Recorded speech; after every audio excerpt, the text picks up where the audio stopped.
भवान् भीष्मश्च कर्णश्च कृपश्च समितिञ्जयः अश्वत्थामा विकर्णश्च सौमदत्तिः तथैव च.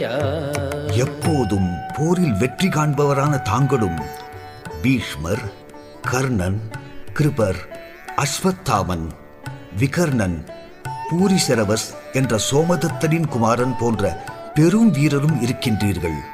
अन्ये च बहवः शूराः मदर्थे त्यक्तजीविताः नानाशस्त्रप्रहरणाः सर्वे युद्धविशारदाः.